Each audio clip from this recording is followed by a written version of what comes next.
welcome back to Nonsense Farm. We're back today with another edition of Sourdough Shenanigans.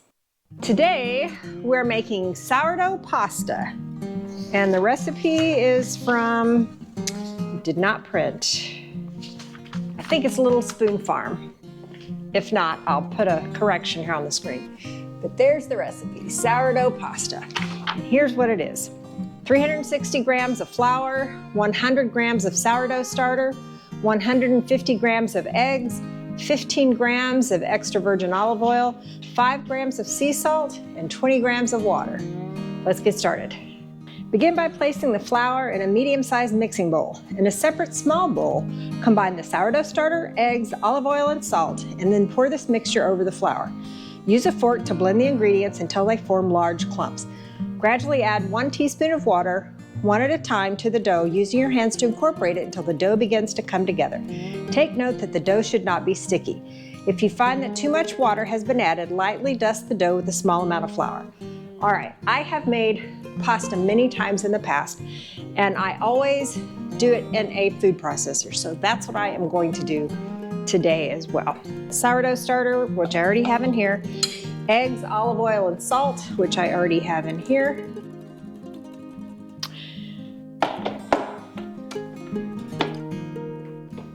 A word about the flour I'm using.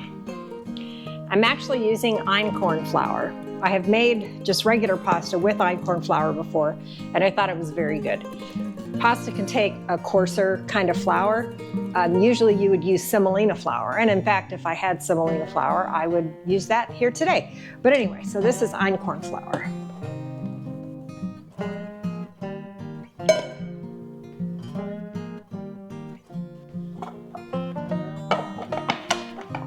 All right, now we're going to mix it together until it looks like pasta dough. All right, there's the little bits I was talking about. Scrape this down a little bit. Now the recipe does say to add tiny amounts of water until it starts to come together, so it may require some water. But I'm going to see if it comes together just like it is.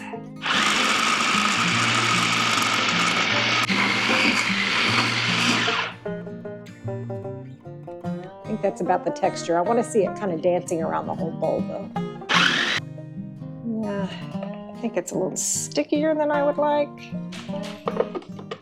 I think what I'm going to do, the next step in the recipe says to turn it out and knead it, so I do think I'm going to do that now.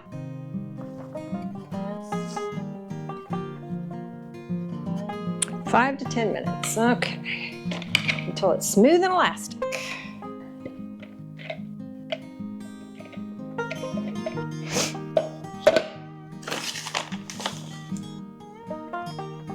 Because this was mixed in a food processor, this dough is already darn smooth, so I don't think it'll require as much kneading. It's a very stiff dough. All right, I think we're about where we need to be. The next thing says to shape it into a disc and tightly wrap it with plastic wrap, or it says you can put it in a sealed container. You let this rest for at least an hour or up to 24 hours, depending on your preference. So I will get this back out this afternoon when I get home from the farm. It is 5:30 p.m. I started this pasta dough this morning, and now we're going to roll it out.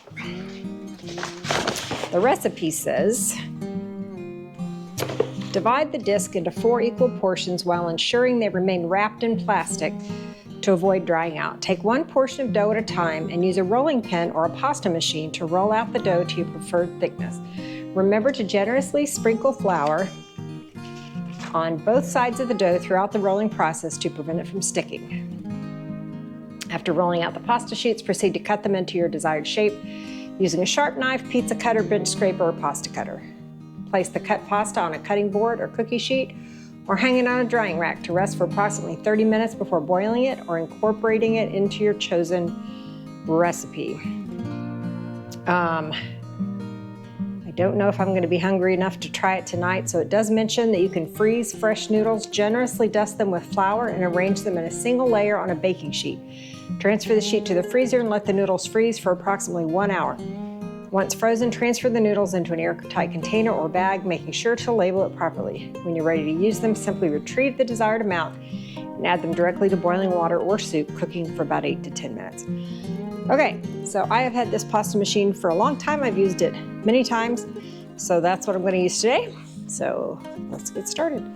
Rather than dividing this into 4 and wrapping them in plastic, I'll just take some out and then leave the rest in the sealed up bowl. It doesn't look sticky at all, or doesn't feel sticky at all, rather. All right, let's get going.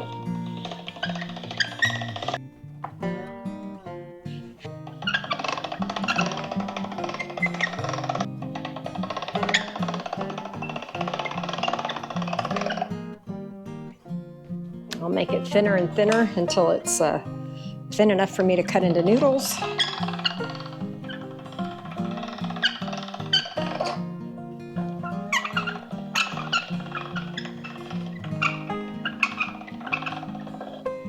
All right, that is probably thin enough.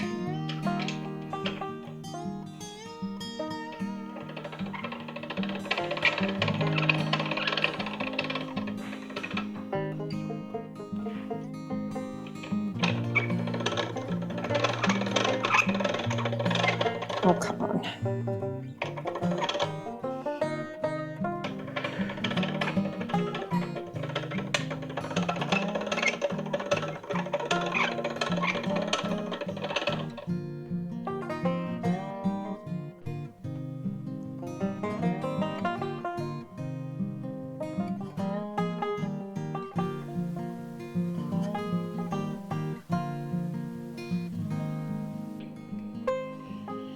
I think this pasta is done, so let's strain it and see what it tastes like.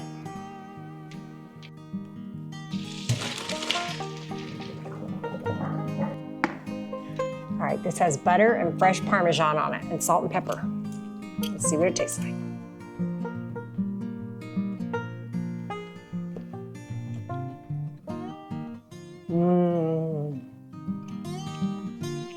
Very, very good. All right, I'm gonna finish this pasta. Thank you for watching. I hope that you're subscribed. I hope that you've hit the bell for notifications. I go live every Thursday at 7 p.m. Texas time, and I would love to see you there. That's on YouTube. Go to my channel page and hop on the live. Go to my shop, nonsensefarm.com/shop. Have lots of wonderful things for you there. And until the next video, bye.